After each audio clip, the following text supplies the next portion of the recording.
Yeah, you heard it this time. It did say recording. All All right, right. A let's week try this later, again. 7 attempts, and a week later. I just am bummed because like when we left here last time, Nate and I was like, that was such a cool conversation, and now I'm like, I just don't feel like it's gonna be the same. It's going to be hard to I know. recreate, but we'll just go Like with it. we that was awesome. It was probably my favorite one. Yeah. And what's So crazy is the week before, Gumby was my favorite one. Yeah. So we have to preface this that we did this for what, an hour and a half a week ago? yeah, And then about an hour and a half, almost 2 hours. Then we do that about that long? Yeah. All made it back to the championship race.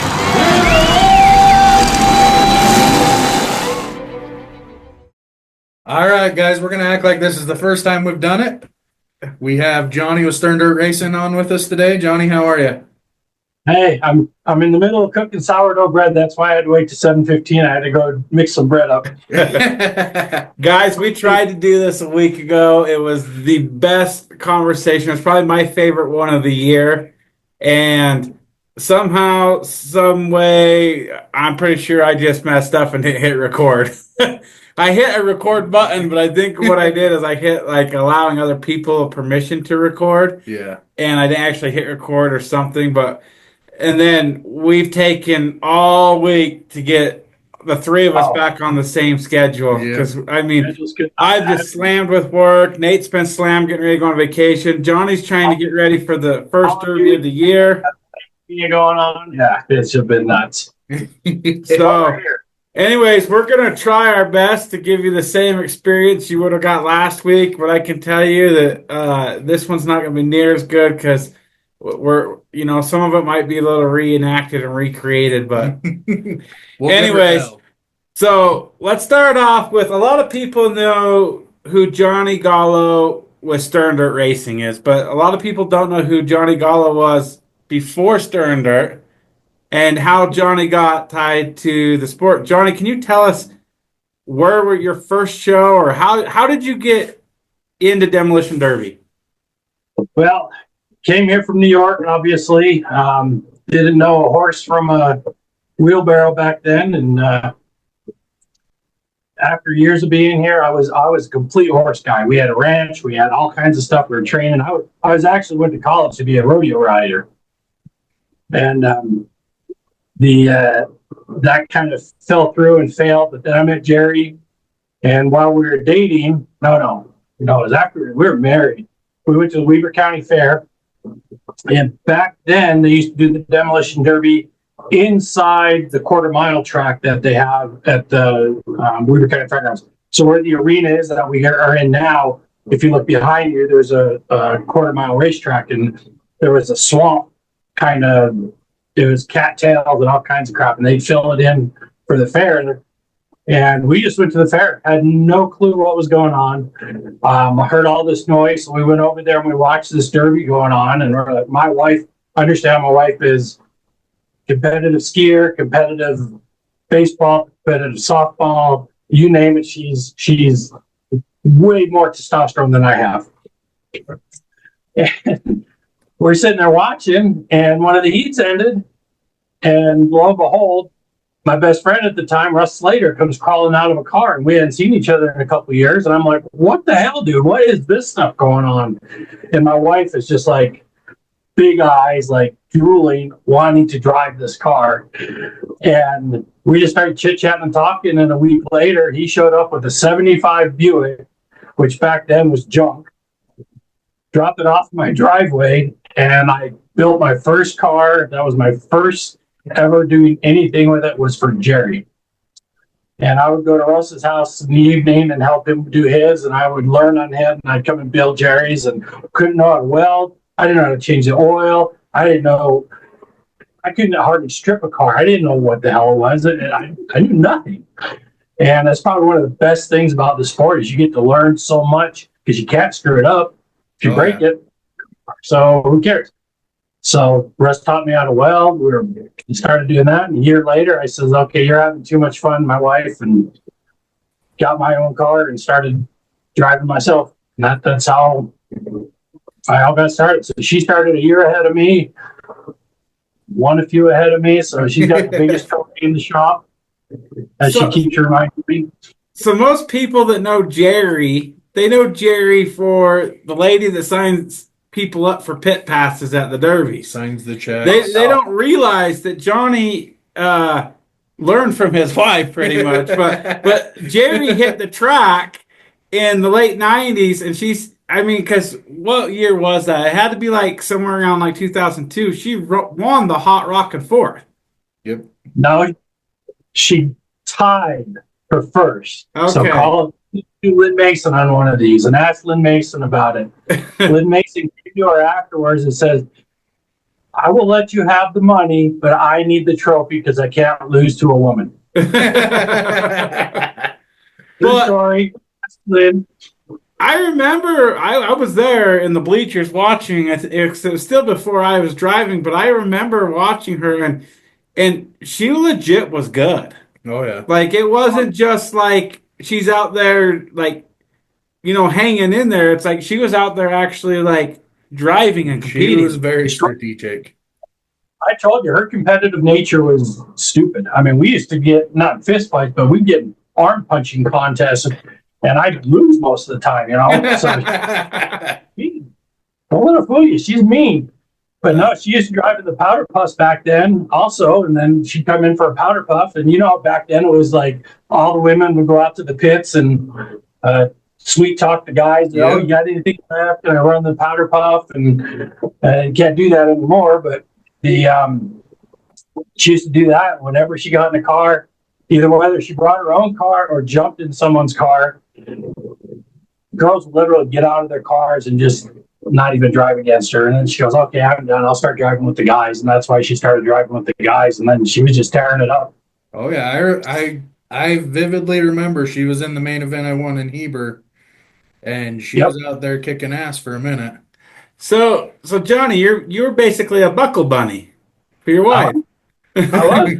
I think there's a word for that in Derby terms. It's bumper bunny. Bumper bunny.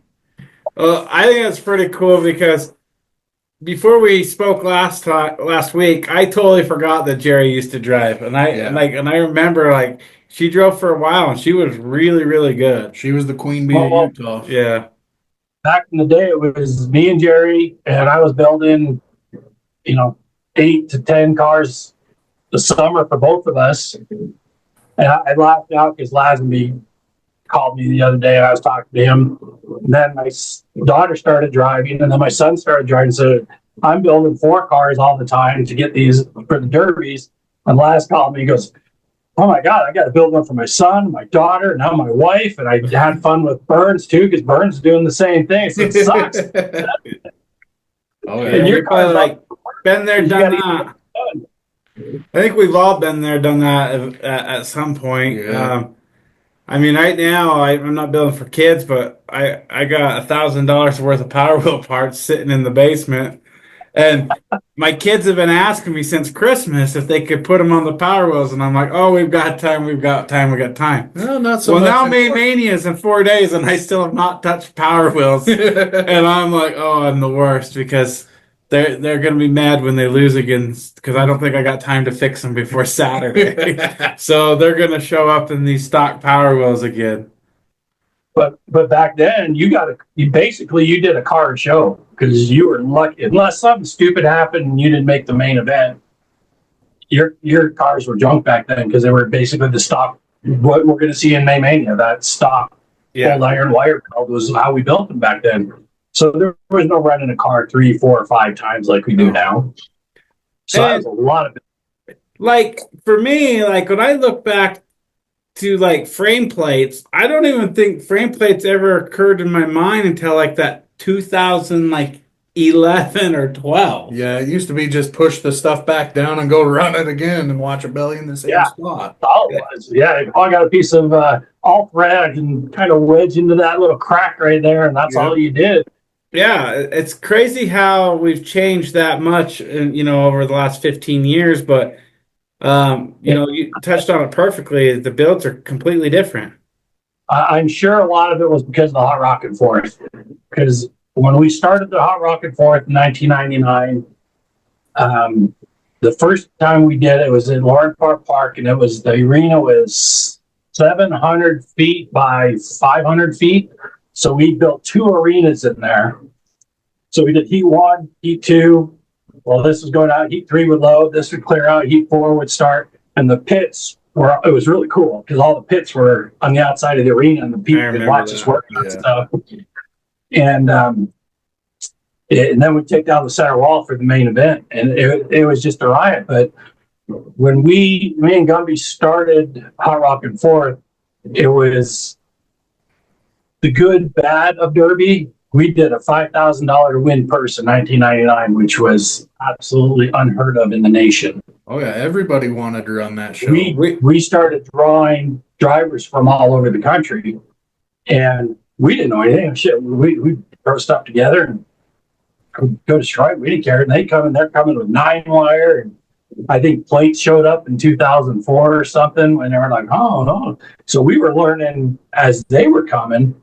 And it wasn't really until you guys, not so much me, because I did some out of state driving, but it was still the old school kind of driving. You guys started going to the Blizzard Bashes and all that stuff, and you were really learning, and you brought that back to Utah and really took Utah to the next level. But you can admit, no matter how forward thinking we're still behind the East Coast. I'd say at least 10 years. Well, so when we went to the Bash the first time, I think was 2013. Sam Williams told us that we were 10 years behind time, and I'm like, dude, you're so full of shit. And literally, we pulled in the parking lot in the rental car. I didn't even get out of the car yet, and my jaw was already on the ground, looking over and seeing my very first 1-inch full engine protector, distributor protector, 1-inch cradle, and I was like, what in the hell is that? Which was nothing then compared to now. Yeah. I mean, what now made that look like our half cradle. Yeah. But now, looking at that, we've definitely progressed over the years, and we're definitely catching ground. But even going out to Gold Rush and Madison and Blizzard Bash, I still feel like we're behind, but I feel like we've closed that gap a lot. I feel like I would say 2 years behind, maybe a year behind, but I still am learning every time I look at a car and looking at the builds and there's guys here in Utah doing stuff now that I've never seen, and they show up and you're looking at their cars going like, where the hell did you learn that? But they're learning it somewhere. Oh yeah. But I'm glad that we still have that wire clash rolling around, because I think that the heavier builds were really starting to wear on guys. Burned a lot of them out. And honestly, it was pushing a lot of the younger people out just money-wise, completely. Money, I think, we'll talk about this a little later when we talk about Stirrin' Dirt a little bit, but I don't think the crowd liked it a lot, because the crowd likes to see stuff wrecked. Yes. And when things just go boing and bounce off each other, yeah, they sound cool and they're fast, doing all that kind of stuff, but when they're not really getting mushed up, and that's what our crowd likes. Back east is more technical. Their crowds are really drivers families, pit crews.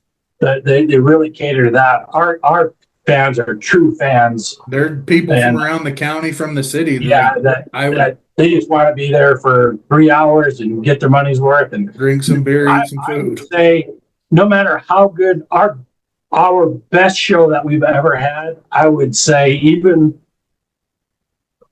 I can't even imagine. I'd say the stands are a third gone by the main event. Yeah. We're back east. They'll sit through a snowstorm to see the main event. Yeah. It's kind of like the Buffalo Bills fans, huh? Yep. That's right. They'll sit through 4 feet of snow just to watch a football game. Make it. Yeah.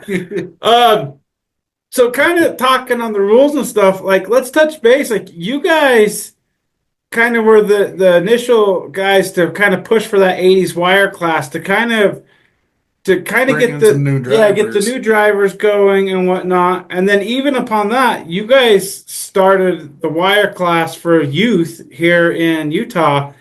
And I think we can all agree that is completely rejuvenated demolition derby in Utah. 100%.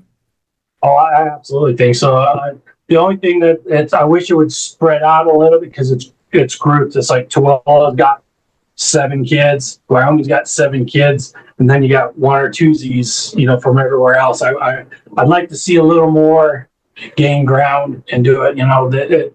That the wire class. The reason we got that is we went back east and they used to do the mini cars, but they did the ride-alongs. Dad drives with the kid, and that's how they were doing it. And it was great to see the kids doing it, especially with their dads. Yeah. But it wasn't catchy enough, if that makes sense. It wasn't exciting enough from a crowd standpoint and the kid standpoint. And so we took it to the next level and said, let's put them in that 80s wire car and let them be there on their own and really start. But it's going to be straight up. So the most expensive thing should be the car. Yeah. Everything else is you can't do nothing. Some tires, rubber in their tubes, and touch welding. But other than that, you could have your neighbor weld the door bar in for you just for safety. But other than that, it kept it really simple and clean. And I'm amazed at how well that took off. There's there's a ton of kids out there now that are able to do that because of you guys. Well, and we also spoke last time about how many kids in the state of Utah are guys 32 years and older. There's quite a bit. Yeah. And that gap between 22 years old and 32 years old, there's just not many in that age group. But now, between 15 and 22, you guys have probably 100 plus kids now in the state of Utah in that age group that have got it in their blood now. Yep. And hopefully they're going to be able to keep this going for years. And not to knock the high schools, but I think when they got rid of shops, Yeah. they used to have auto shop and they got rid of all that stuff. And I think that really put a hinder on it because, they put the emphasis on video games and TV, I can't not count how learning many times we used to go into shop and build your damn derby cars. Well, we did a lot of stuff in shop. A lot more than derby cars, but Well, that's when we attended. But I definitely think that this younger generation, I mean, there's a derby bug in this younger generation. And what we were talking about last time is there's a lot of young ladies that have really got into this. Yep. I would say it's 50-50. Yeah. Because there was no powder puffs in Utah, I think 4 years ago. None whatsoever. And we had a few people asking us to do it. And I'm just like, I just don't think we can pull enough cars. Can't you just drive in the 80s wire class? But now, Stirrin Dirt's hosting an all-ladies event. Heber's got the powder puff coming back. Spanish Fork's got a powder puff. Camus. It's kind of taken off again a little bit. Which is awesome. But it still has to be that 80s wire because the expense of building a heavy iron is still not fun. Yeah, I think once you step into anything above the 80s wire, it would probably diminish quite a bit. Yeah. Camus is trying to do old iron wire, and they're kind of doing the old iron wire with the youth up there too and stuff. And I don't know that if they would have better numbers if they did 80s wire, but I definitely know the 80s wire is working because most of the time it's a dad, brother, husband, or boyfriend that already is in the sport or doesn't have the time and desire to do the car. So it's easier to put the car together for these ladies. And it's easier to tell the kid, quit bugging me. Go build that car. I'll put you in. Yeah. I've really enjoyed watching the youth heats. I mean, last year at May Mania, I thought it was the best heat at May Mania. Yeah. I thought last year at Heber, our Friday night, it was probably, in my opinion, it was my favorite. I don't know if it was the best, but it was my favorite heat of Friday night for sure. And I would put it in the top 3 of the whole weekend. Yeah. And when we started it was really about getting those kids seat time and experience. And we still do it today in the youth heats is that first 5 minutes, if they dogpile, we'll go break them up. Because it's not about, that we want them to win and there's a first, second, third, all that kind of stuff. But I don't want someone to go spend 3 months building a car and then they're on the wall. Well, I want them to get unhooked and go. And we explain that to them. And that's the same thing when we've been doing youth heat for what? This is our 5th year, maybe 6th year doing youth. I think it's probably your 6th. And Because you they're did it in aging out. Heber. We're getting close to aging now. So we started the youth old iron wire because now, as limited a build as that is, they can buy a gas pedal and buy a gas tank and start getting to that point. So when they hit that 19, 20 years old, they already have a good setup of what they're going to need for the weld class. Instead of all. There's probably already 3 kids coming out of that youth class that already are in the, top 50, top 100 drivers in the state. I mean, there's a couple like Braxton Anderson, Easton Burdine, Roxy. These kids are honestly, you could put them out there with adults and they're going to compete. He's a good driver. And they're only going to get better. Yeah. And it's awesome to watch. I think the crowd really enjoys it. And I mean, these kids, it's not their time, it's not their money, and they have no fear. I mean, they're putting on a great show. I don't know. They don't know yet. Yeah. I mean, last year, I laughed really hard because the girl that won the youth in Heber, she won that heat and lost that heat about 10 times in 3 minutes. Before she actually locked down. Yeah, and I was like, she would totally be winning. I'm like, oh, she's got this. And then I'm like, oh, she just gave it away. And then, oh, she's got it back. So it's really fun watching these kids learn. They're adapting and they're trying to figure it out. And it's really fun to watch them grow up in front of our eyes. Oh, yeah. I mean, you've seen it time and time again with the youth coming in. Yeah, last year at our show, first place and Mad Dog were both girls. Yeah. I see them not with all of our youth. So it's fun. I enjoy those heats the most. So last time we were talking about how we started. So I turned to Gumby and Gumby was running Murray Park, which was before South Jordan. And he had stopped working with we figured out his name last time. Stan. And I didn't even know Gumby that well. And for some reason we just kind of met at one of the derbies, started chit-chatting and says, you know what? Why don't we team up? Let's do big money. And the one thing that's never going to happen is the checks will never bounce. Because back in the day, that was more often than not. As soon as they paid off the top money, there was no money left and it never got any farther. And I just hated that. And I says, well, we'll do it, but we will never not cash a check. And it just turned into, we were paying so much. I mean, back then we would have done what, $2,500, $1,000 or something like that. And that nobody in the state was doing that. We started doing 4 or 5 shows on our own. And then everybody started coming to us, and the county fair started losing car count because they were all wanted to run our shows.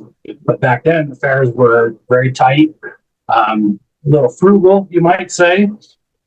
And they started calling us after about 2 years, said, hey, will you come in and do our shows? I said, only if you do this. And that's really how we started rolling and doing it. We were doing, we were promoting, besides driving 10 to 16 shows a year, we were promoting 10 to 16 shows a year in the beginning.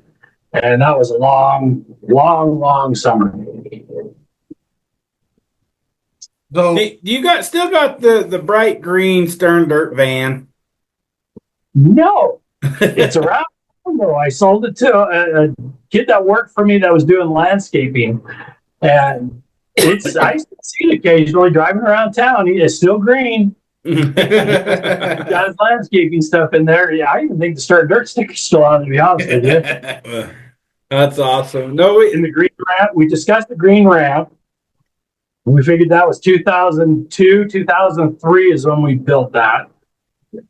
And we've sold that to Tim Denson up in Montana. So it's still in use, going to all the Montana derbies and checking up there. So let's talk about the ramp for just a minute, because the ramp was pretty iconic for probably 20 years in Utah. Iconic and terrifying. So, where'd you guys get the idea to build a ramp? Gumby was lazy, didn't want to lay on the ground and inspect cars. I don't Really believe what came Gumby's down. lazy. No. Uh, as the builds were progressing, and we know, as you know now, the guys that knew stuff were getting away with stuff, and we didn't want that to happen. We tried to be as fair as we could, and putting them on the ramp was what everyone uses a lift now. Well, there was no lifts back then, especially portable lifts. Yeah. Big shows back east, actually, the big shows, I think Mayhem and one other show, they actually had permanent lifts put in. And we actually took the green ramp with 3 wagons, drug it all the way back to Metal Mayhem, and they used it with one of their lifts. They had 2 lifts going, and we had the green ramp going. Now, understand, for those people who don't know, I wish I had a picture of it. 40 feet long with the ramps extended. And what did we say, about 6 foot? About 6 foot tall. Yeah. Well, it might say even more like 7 foot tall because you could walk under it. But to be fair, Right, like we when had- you're we had- driving up the damn thing, it feels more like 20 feet. So you can get it up. So it's probably 7 foot. And them ramps were all, let's see, the top had to be 15 feet, and then so the rest was ramps. And you pull up to that ramp, and the expanded metal had been dipped over the years, and you go up there and doing this. As soon as you hit the ramp, you saw nothing but clouds. And you Yep. just hope your tires were straight. How many people do And you we think hoped have the drove? brakes worked. How many people do you think have drove off that ramp? I know of 3, and I got a picture of one in my shop. Was the That one was the it, picture in Bluffdale? One of them was in Bluffton. No, it was in Twilla at Dale Show. Okay. Because I remember Sweet. distinctly in Bluffdale one year. I can't remember who it was. I feel like it was somebody in either Russ Slater or Kobe Ellis's car. Yeah, it was one of those guys' cars. And I just remember But it served its purpose. Now we have portable lifts, and we haul them around and make them. But man, back then that thing we've got monster trucks on it. Like I said, we've hauled 3 wagons back east on it. It was a scary son of a bitch. I think we built it for $5,000, that's crazy. which you couldn't even do now. No. Couldn't even touch that now. I know when we talked last time, Brad mentioned that it should be in a Utah Hall Derby of Fame. Museum. Yeah. Well, it's just like they're from like 2002-ish, probably about to 2015. It was at probably 50% of the Every derbies in Utah. Yep. Like all Everybody. the bigger derbies were renting it and using it on the weekends, and you would just, when you showed up at one of them derbies, it was there. Yep. And Well, and then about rules, a lot of people adopted our rules because, agree, not agree, whatever. When we were doing the majority of the shows, everyone started to use our rules because it was silly to build a different car to go to one show, and I could build this car and go to multiple shows. And so we would talk to you and say, "Oh, Brad, you're going to do your first derby. Our suggestion is use these rules because 90% of the cars in Utah are built this way. Tell you what, use these rules and here's the ramp for the first time." So we give it to guys starting out. We get set up to the Wyoming groups and Idaho groups and down there. No, it didn't go to Arizona, Nevada. It went once and then back east. And, so it was well traveled. And we encouraged it just from, number one, a safety standpoint, give you a better inspection process, which is, as you know, is promoting the worst part about the whole day is Yeah. inspections. yeah. Whether it goes good or bad, it's just a long, tedious. Yeah. But Awful day. I definitely think the ramp helped equal the playing field in Utah because you guys were able to inspect a lot better. Not just you guys, but everyone using the ramp was able to inspect a lot better and a lot faster. Yeah, they're a lot. Be a lot more thorough. Yeah, that's what I was gonna say. So As long as they do it before, and a lot of us didn't, especially in the beginning when those guys from back east, man, we'd see stuff. And I think I told the story about the guys from Iowa came out, and we had never, what's 9-wire? What the hell is that? And this is back in, 2002 maybe? Yeah. And they had that stuff spider webbed inside the trunk, inside the cab, just going every which way. And we're like, what is that? That ain't gonna do nothing. That's the stupidest thing I'd ever seen. And man, them suckers ball up nice and tight, and then it was illegal after that. Yeah.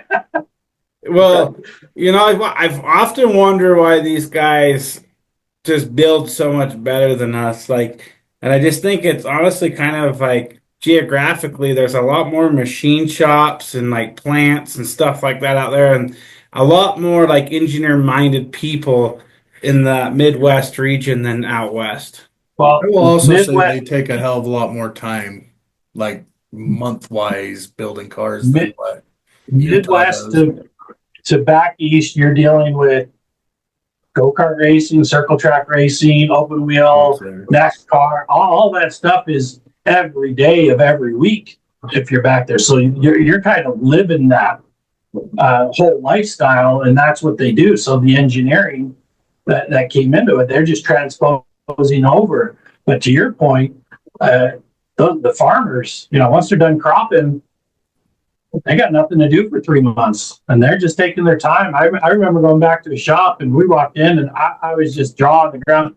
We're talking laser levels and shit on frames to get the tilt exactly right and make sure they were balanced. And I'm like, what the hell are you doing? Just put a tire on it. Let's go.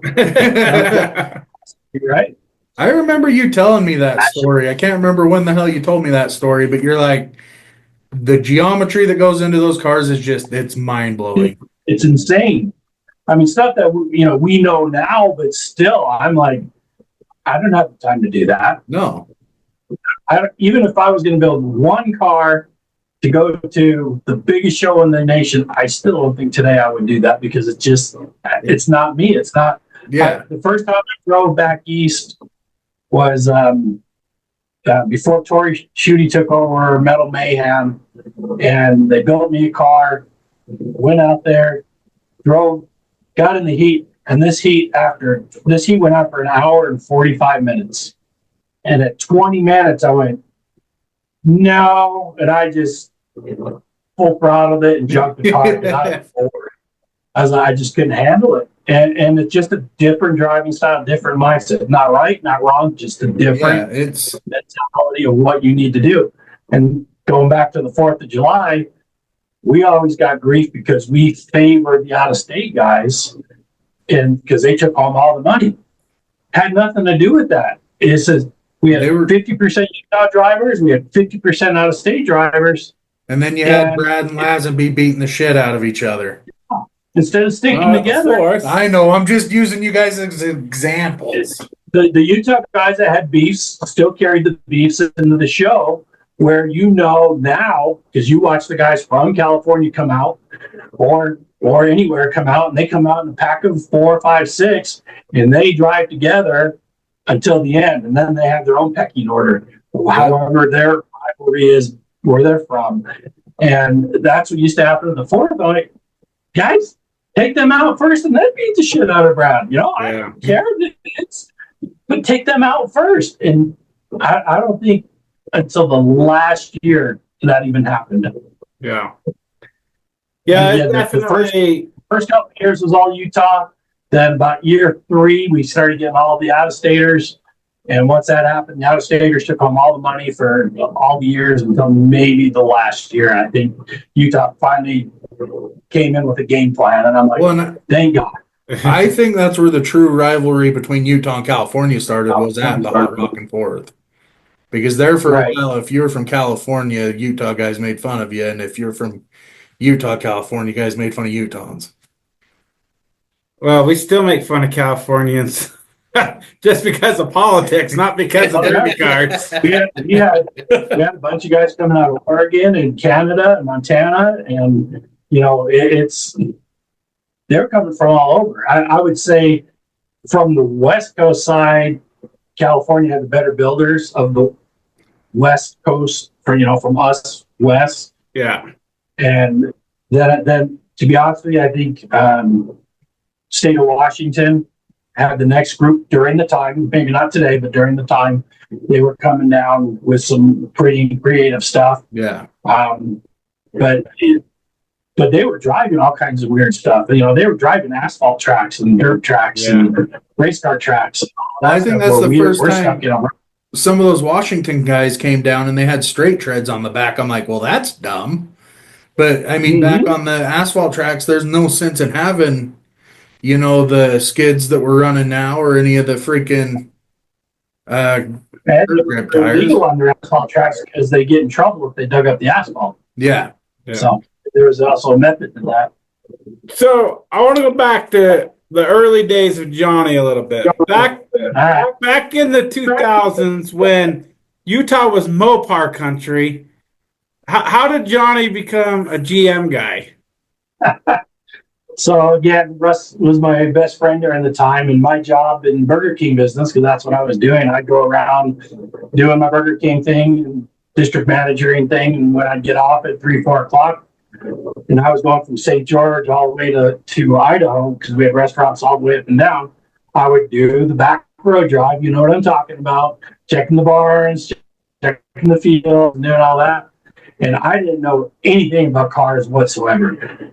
And I remember one field in particular, I called Russ and was in Preston, Idaho.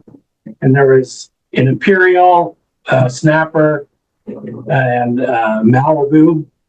Yeah, Malibu. And I called up Russ on, hey, I just found 3 cars. I got this black Imperial thing and this real long wagon thing and this Malibu. And Russ would go, yeah, I'll take those 2. You get the Malibu. And I'm like, sweet. And I would be so excited that I had a car, and Russ would get those 2. And for the first couple of years, that's how I found all my cars. Just driving around doing the backwoods, calling Russ and say, good one, bad one, whatever. And, you know, back then it was pretty specific. It wasn't a Mopar, it was a New Yorker, 65 to 75. It was either GM wagons, because Buicks were nothing, Cadillacs were nothing, Pontiacs were nothing. It was those were your choices. And Russ was a GM guy. I remember every time I seen you, it seemed like you were like driving Malibus all the time. And I remember like I didn't really feel like they were that strong, but I always felt like your cars never died. They just kept moving. No. They would be straight in the air and you'd still be going. And back then, you know, you got a motor. What did you do to a motor? Nothing. Straight up the hose. Yep. Oil, rebuild the carburetor, cross your fingers. And if it ran good, you pull it out and put it in the next car until it blew up. I mean, that's what we did.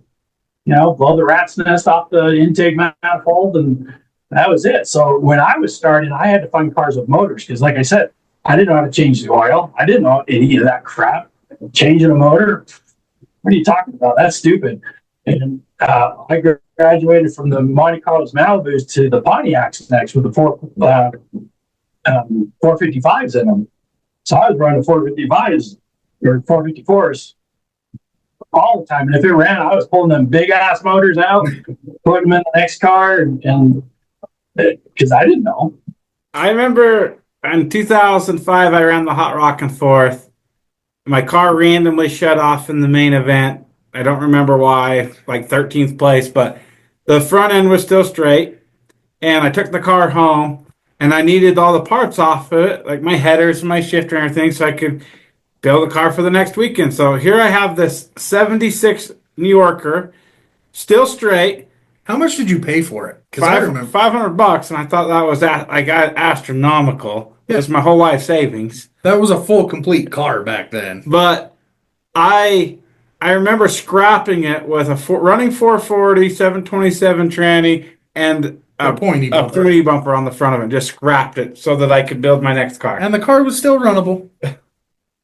Yep. Sometimes you want to go back and kick your own ass. Oh, seriously. Seriously. All the stuff that, even if you go back from, you know, I'm kind of getting into the restore stuff, and I go, man, all those emblems and all that glass and all the chrome that we just didn't give two shits about.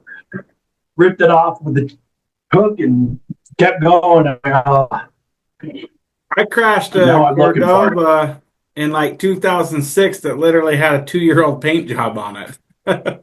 Like somebody could have put it in the car show, and the guy that passed away that owned it, and I ended up buying it from his kids. They were there cleaning out the house, and I ended up buying it from them for like $400, and we crashed the damn thing. Did you tell him you were going to crash, or did you tell him you were going to restore it for a I project? just told me we're gonna fix it up and drive it on the weekends. I mean, you weren't wrong. So I'll tell you, my first ever Derby was a football window Ford.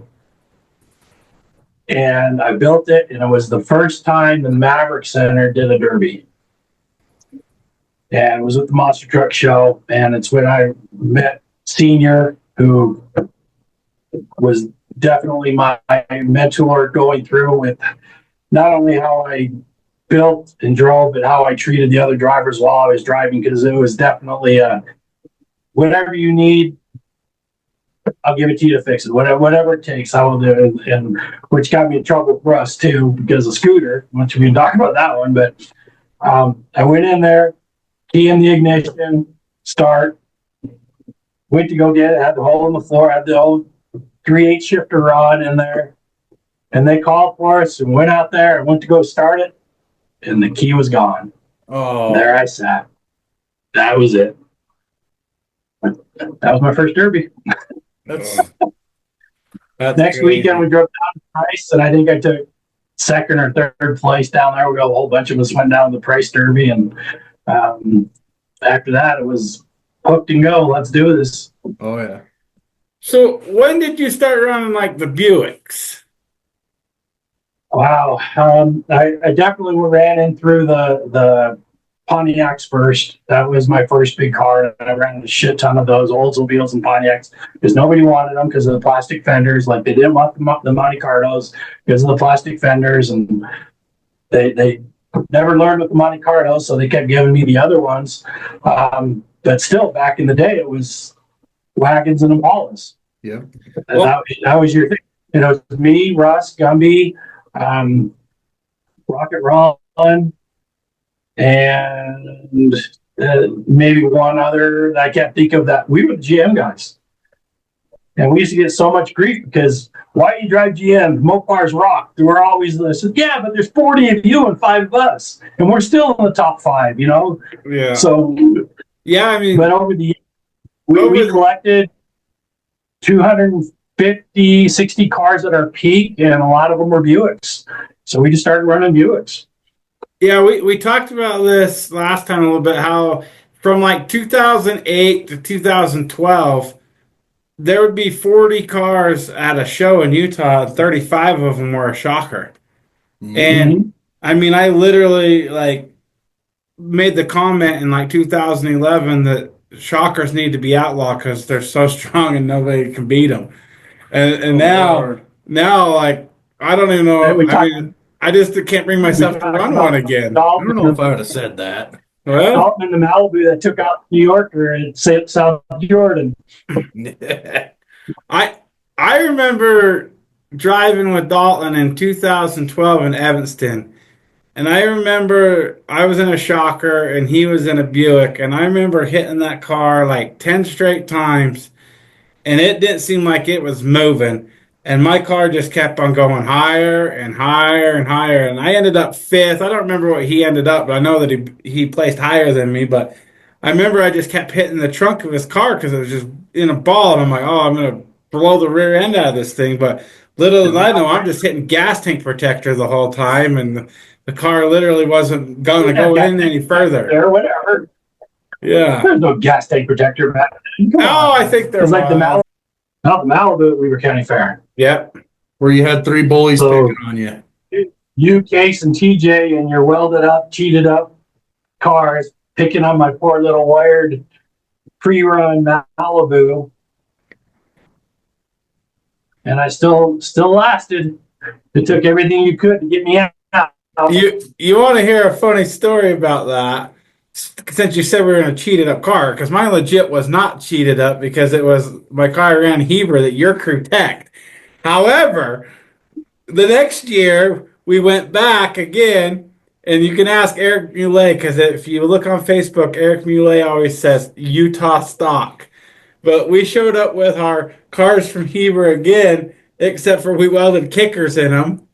And Case had a car. I forget what his was in his.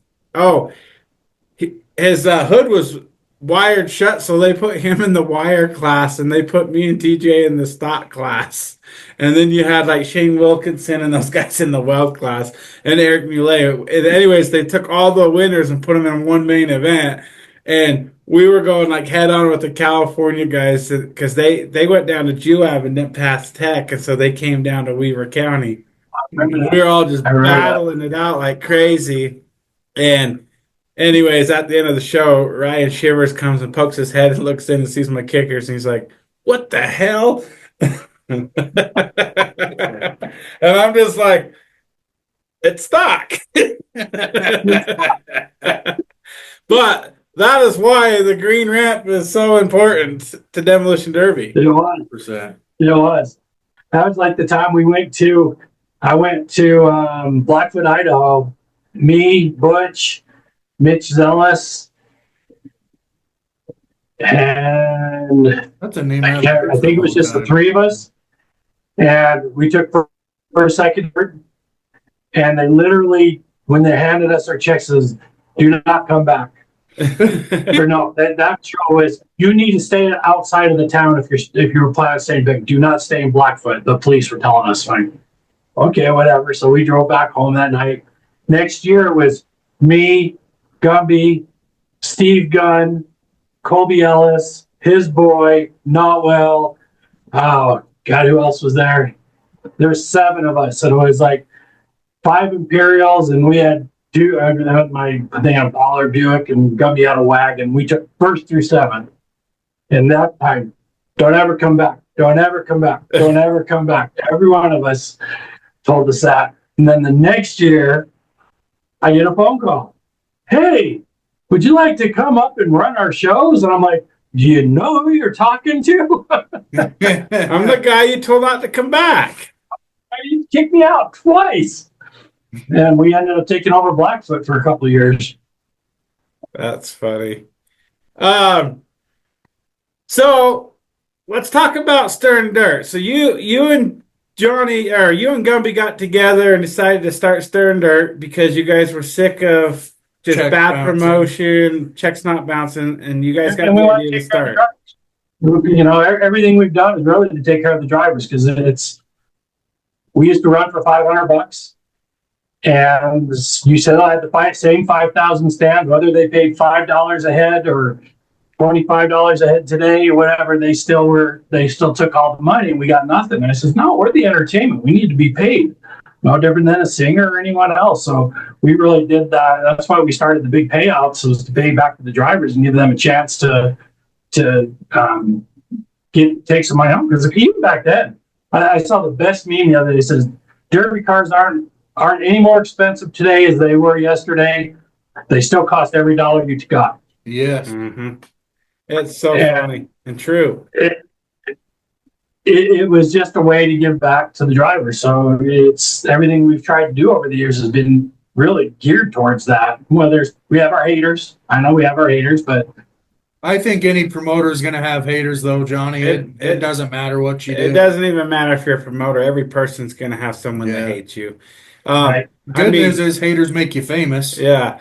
I mean, you and I haven't seen eye to eye over the years every time, and Gumby or whatnot, but at the end of the day, like, you guys are trying to make everything better. You know, we're trying to do things better in our eyes, and if you can look past the negativity everyone else is throwing and, you know, come together and try to work together, everyone can make it better. Because there's nobody out there that's going to deny that Stirrin Dirt did not put Utah on the map. 100%. The big payouts, and they didn't change. They changed Utah derbies forever. Not only once, like, they've continued to push the envelope when it comes. We talked about it earlier, the youth heats. Like, you guys have tried to find new ways and new gimmicks and stuff like that work within you. As Skinny used to say, we are the Barnum and Bailey of Demolition Derby. Yeah. Because he was out here going, "Crazy shit, are you going to your ass this time?" Right now, like, you look at Heber, which I feel is one of the better shows right now out there, And in 2016, Heber was about extinct. Yeah. And you guys came in and completely They resurrected it. resurrected the Heber Derby and got it going in the right direction again. Do you know how that story started? Remember, Mont died. So we came up and all the promoters kind of got together and we put on that charity derby for Mont. Yeah. Raise money for the family. And John at the fair board, he talked to us afterwards, says, "Hey, you guys really need to take over our show." And I'm like, you have no idea. Heber hates us. There is no way in hell they're going to let us come up here. We won't get a car. And 6 months later, something, he says, "Come on, you need to talk." And he offered the big money. And we said, "Well," because we told him, "We're going to need money to bring in drivers from out of state because that show had been gone down." Because and this is no offense. I mean, it was Heber and everyone else. Yeah. Yep. But the one group that stayed together was Heber, and didn't matter if you came in a group or came by yourself. You were first guy out, and these guys would end up putting on the show and winning everything. So it literally pushed people from coming back to Heber because it was like, why am I going to go and do that? Do you remember the last show I drove in there? I drove the white Cadillac Boss Hog, and Dalton had the orange. Yeah, I remember that. And the crowd, I went up there and I told Don, I said, "There's no way we're going to win this. So let's go have fun." And we were like first page of the paper, the Dukes of Hazzard, and we were the favorite going into the crowd, even though we did shit. It was just the crowd was going nuts over us. I had the bullhorns on the front and just got crazy with that. And we kind of took that into our promoting side of things and my computer's doing weird shit. So I'll let you know if we lose you again. When we would do stuff, okay, you struggle, you got a heat. You don't know if you're going to have full heat. You don't know, should I have a heat? I need 10 heats. I only got 6. What the hell am I going to do? Well, back in the day, and this is why Skinny called us the Barnum and Bailey, I called Rhett Davis, who we used to derby with back in the day, and he had his kids now, and I'm like, "Rhett, here's $5,000. I need a filler heat." And he'd come up with some of the craziest things. The war wagon, and the mail trucks, and God, what else did you do? You guys did this freaking soccer too, or whatever. Yeah, we did soccer games, and people used to laugh at us for doing that. I'm like, "No, you don't understand. I'm doing this for the drivers that are trying to fix their cars to get into the main event. If I don't have this, they got 10 minutes." Oh yeah, there's been derbies that you go to that freaking you get out of the grudge match, that's qualify for the main, and Spanish Fork's like that right now. It drives me crazy. You've got 15 minutes to fix your car from heat 3, heat 4 to grudge match. Yeah. And so I understand why you do it, and the crowd doesn't 100% understand that kind of stuff all the time. But when you do the fun filler, the crowd likes it. But I get grief from the drivers back east and stuff. That's the stupidest thing I'd ever seen. Why you just get more derby? And I'm like, because we don't have 3.5 hours per cars. You guys got 300 cars in your derbies back east. We're lucky to get 50. Yeah. 100%.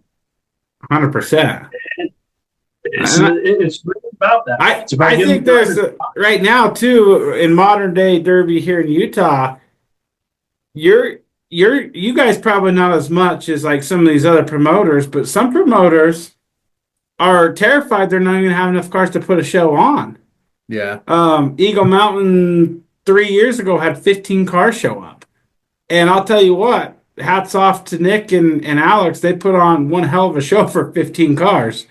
But that's why I think the pre-registration is a big deal. And I know there's a lot of people out there that doesn't like it, but it helps you as a promoter plan ahead. Like if you don't think you're going to have enough heats or whatnot, you got to come up with something to put on a show for the crowd so they get their dollars worth. And we started that 20 years ago. We started pre-registering for everything because it was just easier. And now, some of our arenas are limited space-wise. Yeah. Yeah. And time-wise. You do West Jordan, you're in the middle of the freaking city. You've got an 11 o'clock noise ordinance. Yeah. you got no choice. So it's you everything you have to adapt to the situation of what it is. And some derbies, you got, Heber, you got tons of space, and then you've got plenty of time to do stuff and 2 days to do it in. And you start getting into, you do a fair show. Well, the fair wants the people back in the fair. Yeah. So get in there and get the derby, get You it got 3 hours. Perfect example. You got 3 hours, Jack. The show better be over. Yeah. And the drivers don't get it because, back east, 3 o'clock in the morning, 4 o'clock in the morning, oh, let's shut it down and continue with that. Yeah. No, that don't work out here. Right. So, Johnny, you've oh shit, I've lost the word. What the You put on so many shows. What's been your favorite one that you've ever done for Stern Dirt? First Vegas. And And I'll tell you 100%, that's by far my favorite derby I've ever been to. Just the atmosphere was unlike anything I've ever been to. It is. Every driver that was there that I've talked to afterwards, they don't care if it was their first derby they've ever driven in compared to that, or they're a Blizzard Bash veteran. Every one of them said that was by far their favorite derby. Inspections, we won't talk about the second one, but inspections was smooth. The atmosphere was great. In Vegas, downtown Vegas, 50 feet from the boulevard. I mean, it was just. Well, I was there. I had a good time, and honestly, I didn't get too crazy at nights, and I still had a pretty good I think time. everybody had a good time. That was the first derby I've ever been to that I walked around. I'm like, oh, it's one of those parties. It's legal there. Everyone's doing it, having a good time. I the think meat shop was 2 blocks away. Oh yeah, and I think my favorite memory of that whole night is the award ceremony at the end. You're With the handing the girls. trophy to Shea Bob, and Shea Bob face plants it into the wrestling ring. And then we had the midgets fight wrestling, and that was just. I mean, we went all out on that one. I don't know if you could. We really did the same thing on the second one. There was some behind the scenes stuff that happened, but all realistically, the second show was good. I remember watching it. It was still a good, event from the outside looking in.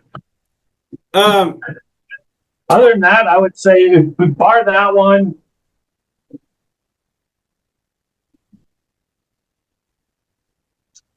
probably the year. Probably been 2003, I think, is the first year the Hot Rocket Fourth went off without a hitch. Yeah. So, looking back to when you started Stern Dirt back in the late 90s, early 2000s, fast forward today, do you think you were still going to be promoting derbies 26, 27 years later? That's the word I was looking for. This is year 26, and no, because I know we're one of the, if not the oldest derby promoter in the nation. We're damn close to it, and it's just you do one. You need to take over Stern Dirt and do R6, and yeah, I don't have enough hair left, buddy, to take over 6 more. A lot of it has to do. Me and Gumby have been just a great partnership. It's a great yin and yang. I have gotten a lot better over the years, and a lot of that's due to Gumby needling me and listening. Because I am really business first, and everything I do. You've been to the shows. It's organized. I'm pissed when I get upset at the derby. It's not because of a driver. I'm pissed because that heat was supposed to be over 5 minutes ago. Now I'm 10 minutes behind. Now I got to get this go, and I'm just constantly reevaluating my stuff all the time to make it better. Look at Havoc last year. It's probably the smoothest Havoc we've ever had. It's Gumby's favorite show to hate. And we had 160 cars, and we did that in 4.5 hours. And it went off. Yeah. 11:30, we were done. Started at 6:30, 11:30, we were done. So I have a request. Yes. I think we should start that derby earlier. Yes. That way we can eat and drink moonshine the rest of the night. I was cooking moonshine today for this weekend, so. Well, you should look at that. I think we should. We're all there. Nobody Tech's really easy, laid back. The problem is with 160 cars, I don't know getting them through that much faster. If it was 80, I could see that, but every year it's gone. I mean, that show started with 20 cars. That thing's going to turn into a 2-day event soon. And I look at it, and you do a 2-day event. It's a whole different animal, completely different animal when you're pulling that off. Yeah, it's tough. How many more years you got left in you? Ask me after this year. I say that every year because if it depends on how smooth this goes and what happens. I put a lot more on the Gumby because Gumby is typically the Saturday guy. I'm the 365 sitting here doing this stuff, getting everything organized, printing everything, doing my thing. And when I get there, I do the setup and get all that going. And the crew I got is fantastic. They've been with me for 15 years or better. And now I don't worry about the arenas anymore. I don't do this. And this year I told Gumby, he says, you know what? We're really only doing 2 of the Weld class shows this year. Everything else is wire, as we were talking. Yeah. He says, those are your babies. So, you got a question? 435-496-3636. That's awesome. All good. Well, I know you guys have taken a lot of wrath over the year for this and that, but I definitely think that there's a lot of positive you guys have brought to the sport more than negative. And I think for 26 plus years, that's something to be proud of. And I really hope for our sake as drivers, Stern Dirt continues far into the future. I think what Stirrin Dirt does, it does good for all the shows around it as well. I really do. It keeps everybody else trying to keep their game up as well. Yeah. So, and that's really what we've always done is if I go to your show, I'm going to see things I like about your show and I'm going to incorporate them. Yep. And I go across the nation and I see our influence everywhere. I mean, because most of those guys, if not drivers, they'll come out and tell their promoters, hey, they really do this cool or that cool. Even as little as what Jerry does at inspection or at registration table. She's got that dialed into a T. I've even seen stuff because I help Brad with the social media for destructive behavior, and what Jordan does for Stern Dirt, it's amazing. She is there. She's busy all day, and she's always posting footage for people to watch. And that's something that has definitely changed over probably just even the last 5 years is getting people watch a lot of those social media clips. Yeah. It draws people in, it gets views, it draws attention to your shows. It does, and see, that's almost beyond me, so I need her. Because I'm 60, I don't give 2 shits about it. I do Facebook, Derby this Saturday, tickets on sale. No, she's done an amazing job when it comes to keeping your social media during the Derby up and running. It's always something for Havoc, I wasn't there because I was in Denver.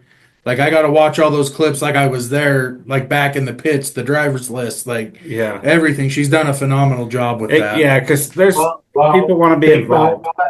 Go back to Hot Rockin' Fourth. Who was the first one putting out DVDs? Yeah, exactly. Well, even they started clear back at Dog Days, too, with those old shows. Because I remember watching those, and those are beautiful videos to watch. Back first 2 years of Hot Rockin' Fourth, I think it was year 2 and 3, we got Channel 4 was our big sponsor. So we were live on Channel 4. And that was unheard of, Yeah, Derby's been on TV before, Great World of Sports and stuff like that. But for Utah, we were doing that. And then we had a great video guy, Bill, and he produced all those videos. I still got a whole closet full behind me of all those videos from the 1999s, all the shows we did, and then we continued to do them once we expanded out. You need to find a way to copy those for us so we can go back and watch some of that old stuff.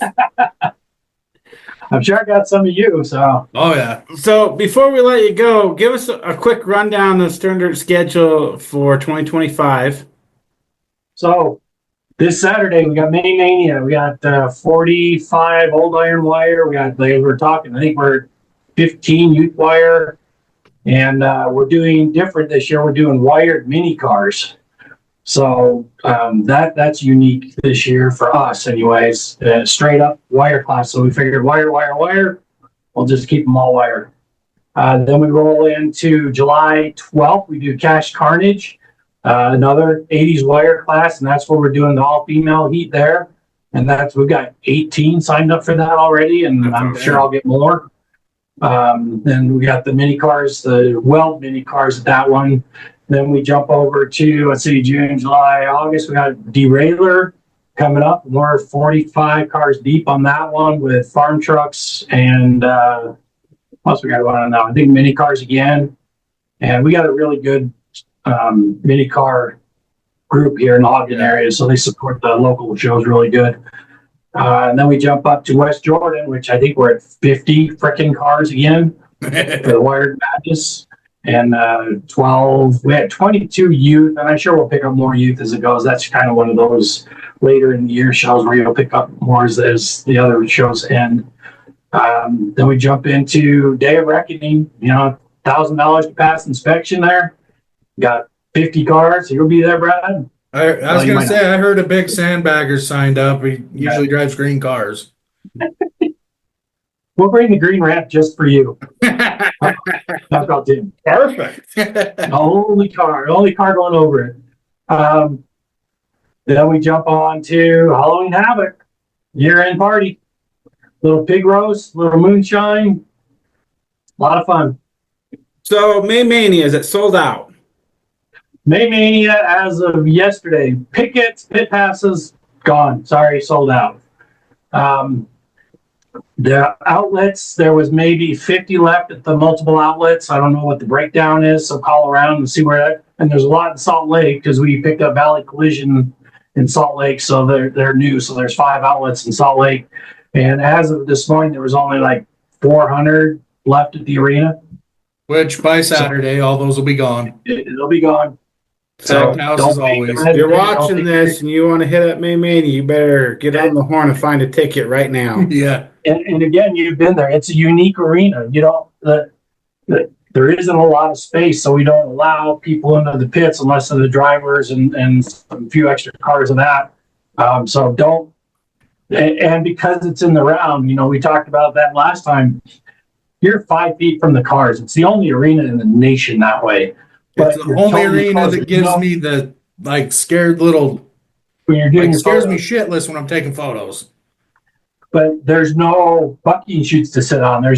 Because it's completely in the round. So if you don't have a ticket in the arena, you can't watch. You can't watch. So if you haven't got them yet, get them, guys. They'll be gone. And if you can't, Stirrin YouTube channel. You can watch the show right there and watch it for free and enjoy us. And listen to Gumby. And who's the Scooter on this time? Yeah, that's what I was going to say. I thought you said Scooter would be on there. Awesome. Yeah, he kind of liked that. He didn't like working on the cars with the boys. He goes, "This is kind of nice. I can see her watch the show and enjoy and chit chat." Well, we'll both be down there. So yeah, you'll jump on there. Well, he's working. Yeah, I'm working. We'll get you on the podcast, Brad. Speaking of that, I'm going to need a new Stirrin Dirt shirt that covers the fat belly. 5X? It's a little late. Yeah. That'll work for me.